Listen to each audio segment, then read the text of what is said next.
Favourite சூர்யாண்ணா ஒரு நல்ல கைத்தட்டலோட. S, actually நான் ஒரு விஷயம் நான் சொல்லிக்கிறேன், இது என்னுடையது தான். அவரோட லுக்கு பார்த்தீங்களா? அவர் விடுதலையில் இருந்த மாதிரி இன்னைக்கு வருவாருன்னு பார்த்தோம். பார்த்தா வேற மாதிரி ஸ்வாகா ஸ்டைலாக வந்திருக்காரு சார். ரொம்ப அழகா இருக்கீங்க சார். ப்ளீஸ் வாங்க, ஒரு சில வார்த்தைகள் நீங்க பேசிடுங்க. ரொம்ப அழகா இருக்கீங்க. எத்தனை ஆண்கள் சொல்றதை விட ஒரு பெண் சொல்றப்ப அது அவ்வளோ அழகா இருக்குது. தேங்க்யூங்க, ரொம்ப சந்தோஷம். இங்க வந்து தம்பிகளை மறந்துடுவேண்டா, ஒரே நிமிஷம் இருங்க. அதான் நான் மறந்துடுவேன். நீங்க கத்த கத்த விசில் அடிக்க இங்க சேது மாமா என்னை கலாச்சிக்கிட்டே இருக்காப்புல. என்ன மாமா புள்ள வாள் இறங்கிட்டாங்களான்னு கேட்டாப்புல. நான் சொன்னேன், மாமா எனக்கு வந்தது ஒரு 50-60 டிக்கெட் தான் மாமா, மிச்சம் பூரா எங்கே போயிருக்குன்னு தெரியல மாமா அப்படின்ட்டு. பரவாயில்ல, அந்த 50-60 பவரே பயங்கரமாக இருக்குது. அப்போ அத்தனை பேர் வந்து எப்படின்னு தெரியல.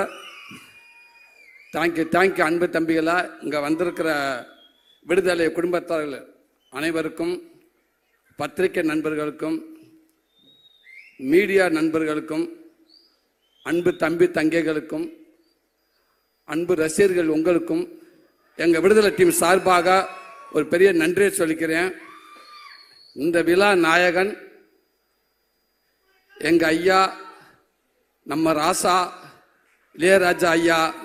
இந்த விழா மட்டும் கிடையாது, இந்த பாடல் விழா மட்டும் கிடையாது. பாடல் விழாவாக இருக்கட்டும், காது குத்தி விழாவாக இருக்கட்டும், கோவில் விழாவாக இருக்கட்டும், திருமண விழாவாக இருக்கட்டும், எந்த விழாவாக இருந்தாலும் கடந்த 49 வருஷம் அவர் தான் ஒரே நாயகன்.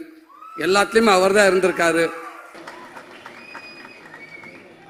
சினிமாவுக்கு வந்த காலகட்டத்தில் ஏறாத இடம் இருக்காது, பார்க்காத வேலை இருக்காது. அந்த வேலையெல்லாம் பார்த்துட்டு வந்து நைட்டு கை கால் வலியோடு வந்து படுத்து கிடக்கிறப்ப, அசஞ்ச அப்படி படுத்து கிடக்கிறப்ப அப்படியே எதிர்த்த வீட்டில் ஜன்னலில் லேசாக பாட்டு கேட்கும், ஐயாவோட பாட்டு. அப்படியே மெல்ல போய் அந்த வீட்டுக்காரனை கதவை டொக் டொக் 2 தட்டு என்ன பாண்டுவேன். லேசாக அதை ஓப்பன் பண்ணி விடுங்கண்ணே, புண்ணியமாக போகும், இந்த கதவை கொஞ்சம் திறங்கண்ணேன்டுவேன்.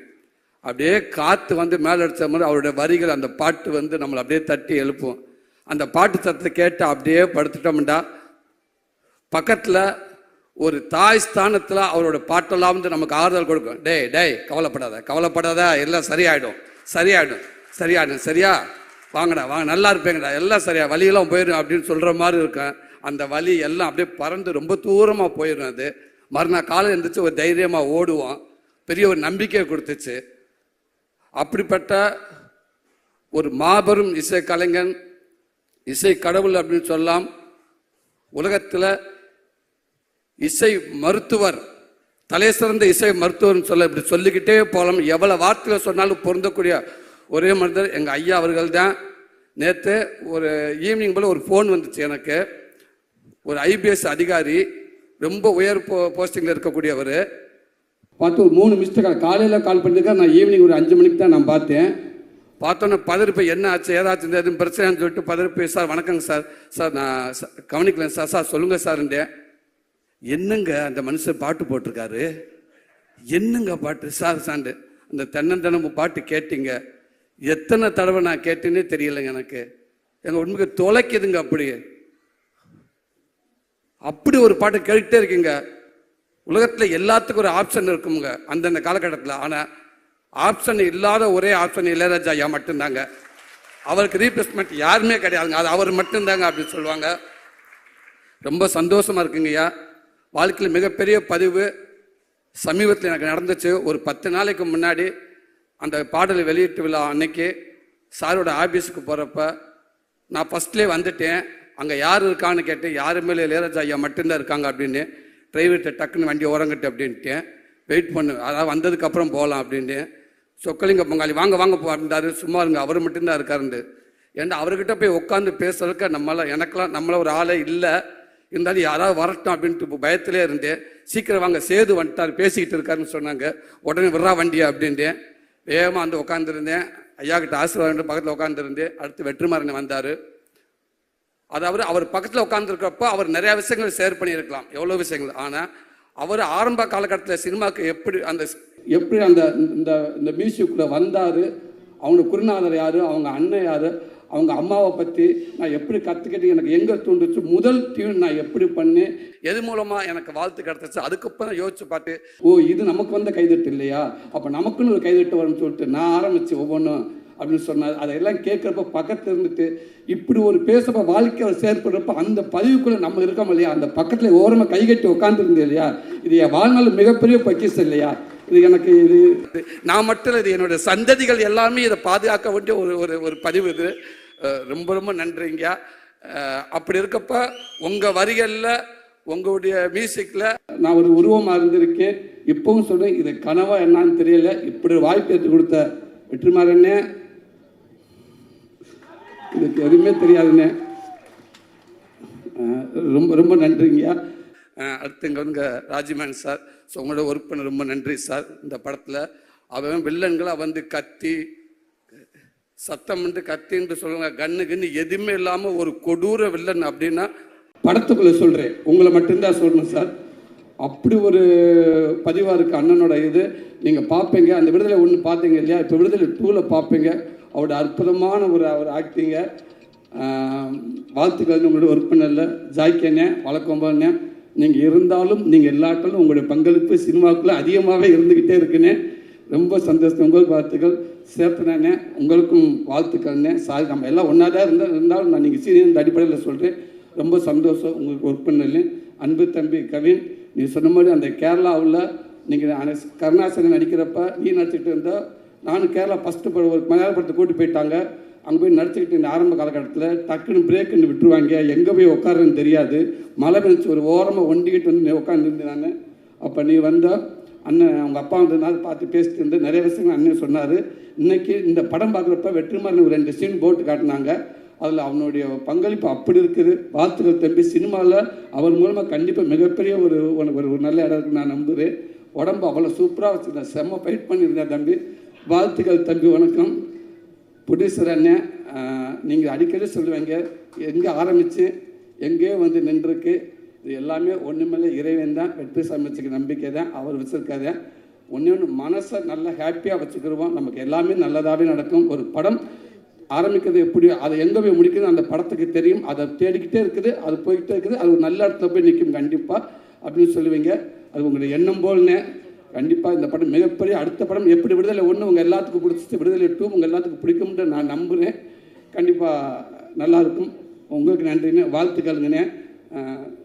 பவான் சரி, ரொம்ப சந்தோஷம் உங்களை ஒர்க் பண்ணிருக்கு, ரொம்ப சந்தோஷம். அனன்யா பட்னம், உங்களுக்கு நன்றி மேம். தமிழண்ணே நன்றிங்கண்ணே. சார் உங்களுக்கு வாழ்த்துக்கள் சார். சேது மாமா, லவி மாமா, கொஞ்சம் படம் பார்த்தேன். படம் பார்த்துட்டு அப்போ நான் சொன்னேன், இந்த லவ் ஏரியா ஒன்று பண்ணியிருக்காரு மனுஷன், வேறு லெவல். அது உண்மைக்கு அதாவது டைலாக் பேசி ஆக்சிடென்ட் பண்ணி நடிச்சிடலாம். ஒரு 5 நிமிஷம் ஒரு 10 செகண்ட் ஒரு லவ்வை வந்து லவ் பண்ணி நம்மளை ஹோல்ட் பண்ணுறது பெரிய விஷயம். ஆனால் ஒரு சீன் ஃபுல்லாக மஞ்சு மேம் மாமாவை சேர்ந்து டைலாக்கே பேசாமல் அந்த ஒரு சீன் ஃபுல்லாக ஒரு லவ்வை எப்படி சொல்கிறது, உன்னை எனக்கு பிடிச்சிருக்கா அப்படின்னு கேட்குறக்கு அவர் ஆக்ட் பண்ணியிருப்பாப்புல. மிகப்பெரிய ஆக்டிங் அது மிகப்பெரிய ஆக்டிங். நம்மளை அறியாமல் ஒரு நடிகை நடிக்கிறப்போ பார்க்குறப்ப நம்ம அந்த மூஞ்சி நம்ம கை காலம் நம்மளை அறியாமல் அவங்களோட அப்படியே போய்கிட்டே இருக்கும். அப்படி ஒரு அந்த சீன் அது. ஐ லவ் யூ மாமா. இதான் மாமா, நீ இன்னும் மேலும் நீ மிகப்பெரிய இடத்துல இருக்க மாமா. இந்த படம் இன்னும் மேலும் மிகப்பெரிய நடிகனாக கொண்டு போய் சேர்க்கணும்னு நான் இறைவனை நம்புறேன் மாமா. வாழ்த்துக்கள் மாமா.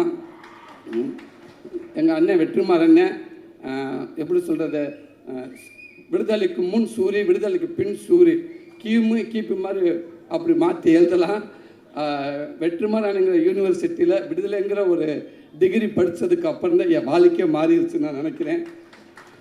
சினிமாவை நான் பார்க்குறது மாறிடுச்சு, சினிமா என்ன பார்க்குறதோ மாறிடுச்சு நான் நினைக்கிறேன்.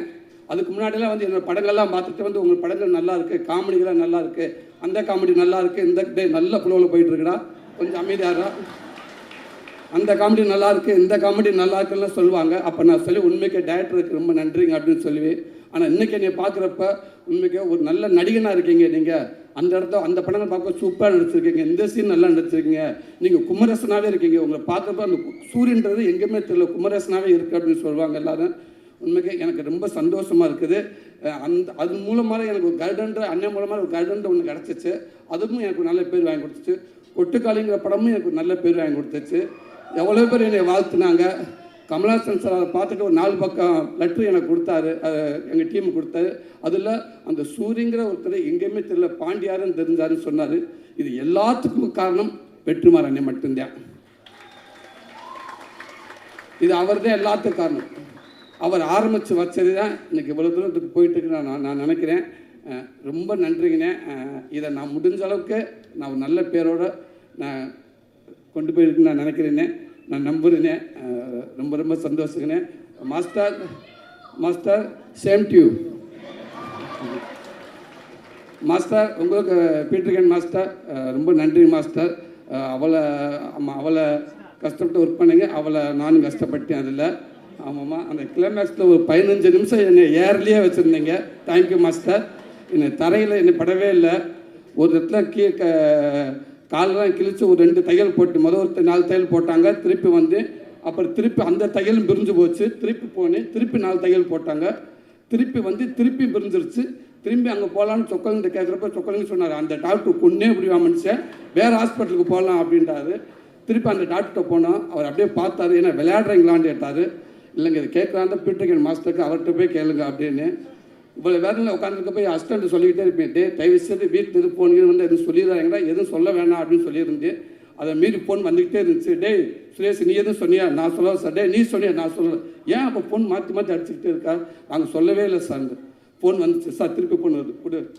என்னம்மா ஏங்க அப்படி பண்ணுறீங்க, சொல்லவே மாட்டேங்கிறாங்க. நான் தான் சொல்லவே நான் சொல்லியிருந்தேன். உனக்கு எப்படி தெரியும், அந்த பக்கத்து வீட்டுக்காரங்க தான் சொன்னாங்க. அவங்களுக்கு எப்படி தெரியும், அவங்க தாங்க சொன்னாங்க. கொடைக்கானலில் மலை பூண்டு கிலோ வந்து 150 ரூபாயாமுங்க, தக்காளி 200 ரூபாயாங்க, சின்ன வெங்காயம் இருக்குங்க, இந்த கொம்பு தேன் இல்லை அதெல்லாம் வாங்கிட்டு வாங்கிட்டாங்க. கொம்பு தேன் சிம்பு தேன் ஒன்று கொன்னே விடுவேன். இங்கே நான் இருக்கிற இருப்பேன்னா காலை உடஞ்சி ஒட்ட வச்சுக்கிட்டு இருக்கிறேன். கொம்பு தேனும் மலை பூண்டை வை அப்படின்னு. இதுதாங்க எங்கள் வீட்டில் இருக்கிறது பலவு. இதுதான் வாழ்க்கை முடிஞ்சு போச்சு. ஸோ அப்படி ஒரு பெரிய நினைவுகளை கொடுத்துக்கிட்டே இருக்கீங்க மாஸ்டர். அடுத்தடுத்து உங்கள் கூட ஒர்க் பண்ணிட்டு நினைக்கிறேன் master. Thank you master, thank you master. இவ்வளோ நேரம் எனக்கு ஒரு நல்ல ஒரு வாய்ப்பு கொடுத்தீங்க. இப்படி மீண்டும் இந்த விடுதலை படம் உங்கள் எல்லாத்தையும் ஒரு திருப்திகரமான ஒரு படமாக அமையும் அப்படின்னு நான் நம்புகிறேன். இங்கே வந்திருக்க அத்தனை பேர்த்துக்கும் நன்றி. தேங்க்யூ.